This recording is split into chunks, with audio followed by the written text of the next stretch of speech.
engkau harus meninggalkan tempat yang buruk menuju tempat yang baik. Meninggalkan kawan-kawan yang mengajak kepada larangan Allah menuju kepada kawan-kawan yang mengajakmu untuk taat kepada Allah. Coba dibuka firman Allah Subhanahu wa taala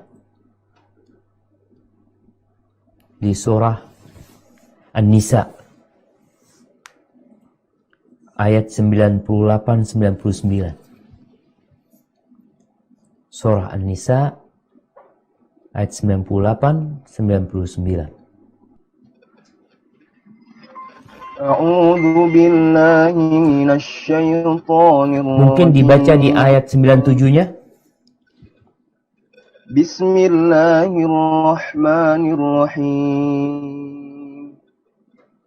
Innal ladzina tawaffahumul malaikatu zalimi anfusihim qalu fima kuntum قالوا كنا مستضعفين في الأرض قالوا ألم تكن أرض الله واسعة فتهاجروا فيها فأولئك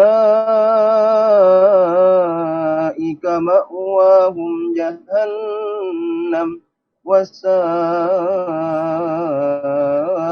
مصيرا إلا المستضعفين من الرجال والنساء والولدان لا يستطيعون حيلة ولا يهتدون سبيلا فأولئك عسى الله أن يعفو عنهم وكان الله عفوا غفورا Sadaqallahul azim.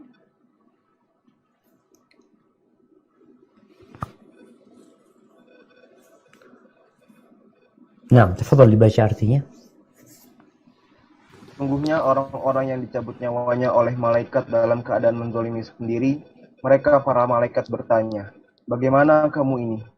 Mereka menjawab, "Kami orang-orang yang tertindas di bumi Mekah." Mereka para malaikat bertanya, "Bukankah bumi Allah itu luas, sehingga kamu dapat berhijrah berpindah-pindah di bumi itu?" Maka orang-orang itu tempatnya di neraka Jahannam, dan Jahannam itu seburuk-buruk tempat kembali. Kecuali mereka yang tertindas baik laki-laki atau perempuan, dan anak-anak yang tidak berdaya dan tidak mengetahui jalan untuk berhijrah. Maka mereka itu, mudah-mudahan Allah memaafkannya. Allah Maha Pemaaf, Maha Pengampun. Barakallahu fikum. Jamaah rahimakumullah. Kita nih lihat ada orang-orang yang tinggal di negeri yang penuh dengan kekufuran. Sehingga mereka tidak bisa beribadah di sana. Difitnah di agamanya. Menjadi seperti mereka. Tatkala ditanyakan kepada mereka, "Kalian kok kayak gini sih?" Mereka beralasan, "Ya gimana, kita tertindas ini itu.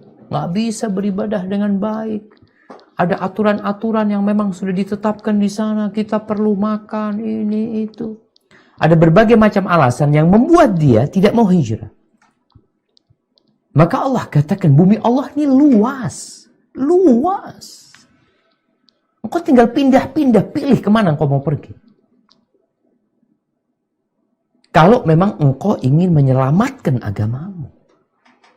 Bukan menyelamatkan perutmu.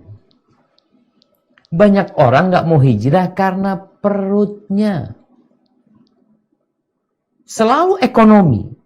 Dan di sini Allah mengisyaratkan sana. Kecuali memang orang gak bisa pergi dari sana. Gak punya biaya. Lain lagi ceritanya. Perjalanan hijrah dulu harus jalan kaki kadangkala. Maka Allah memberikan alasan. Semoga Allah memaafkan mereka. Wa kana Allahu Wa kanallahu afuwan ghafur. Allah itu maha pemaaf. Allah tahu engkau termasuk yang berhak dimaafkan, yang pantas diampuni atau tidak. Allah tahu. Kenapa engkau berada di tempat itu tetap? Kenapa engkau nggak hijrah? Ahibati fillah, orang ketika bicara hijrah, yang ada dalam benak dia itu ekonomi. Urusan kesenangan dunia.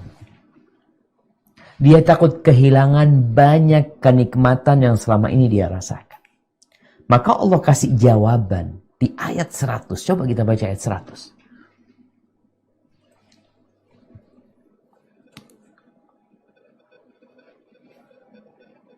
A'udzu billahi minasy syaithanir rajim.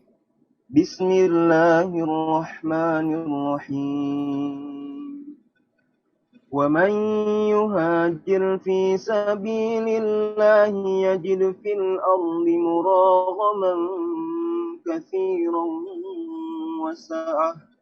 Wa man yakhruj min baytihi muhajiran ila Allah wa rasulih ثم يدركه الموت فقد وقع أجره على الله وكان الله غفورا رحيما صدق الله العظيم. Dan barang siapa berhijrah di jalan Allah, niscaya mereka akan mendapatkan bumi ini tempat hijrah yang luas dan rezeki yang banyak. Barang siapa keluar dari rumahnya dengan maksud berhijrah karena Allah dan Rasul-Nya, kemudian kematian menimpanya sebelum sampai ke tempat yang dituju, maka sungguh pahalanya telah ditetapkan di sisi Allah. Dan Allah Maha Pengampun, Maha Penyayang. Barakallahu fikum. Nih, engkau bicara ekonomi, urusan dunia, gimana kita hijrah. Nggak mungkin kalau kita tidak melakukan ini dan itu nggak bakal bisa hidup. Kata siapa? Itu karena engkau kurang percaya sama Allah SWT. Ketakutan, kekhawatiran, ketidakpastian, itu membuat hamba bingung kalau tidak beriman. Kalau beriman, Allah udah sebutin. Yajid fil ardi muraghaman katsira wa sa'ah. Engkau akan dapatkan tempat yang luas, ada banyak pilihan dan ada keluasan rezeki buat engkau. Allah janji. Lalu engkau nggak percaya? Engkau masih ketakutan. Iya kalau dapat pekerjaan, kalau nggak dapat makan apa? Anak punya anak, istri anak. Antum bayangin nggak ketika para sahabat meninggalkan Mekah?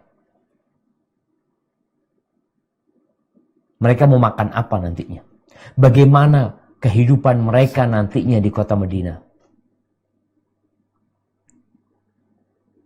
Mereka punya satu harapan besar. Allah Azza wa Jal menjamin mereka. Bukan BPJS jaminannya. Bukan asuransi dari fulan. Bukan pensiunan, bukan. Terus siapa yang jamin? Rabbul Alamin. Bagaimana tuh sahabat tinggalin rumahnya. Bukan dijual ya, karena mau hijrah dijual rumahnya. Diambil kuasanya sama orang-orang musyrikin. Punya toko, punya usaha, anak ini mau hijrah jadi tokonya, monggo siapa yang mau beli sama barang-barangnya. Mereka hijrah sembunyi-sembunyi demi menyelamatkan agama mereka.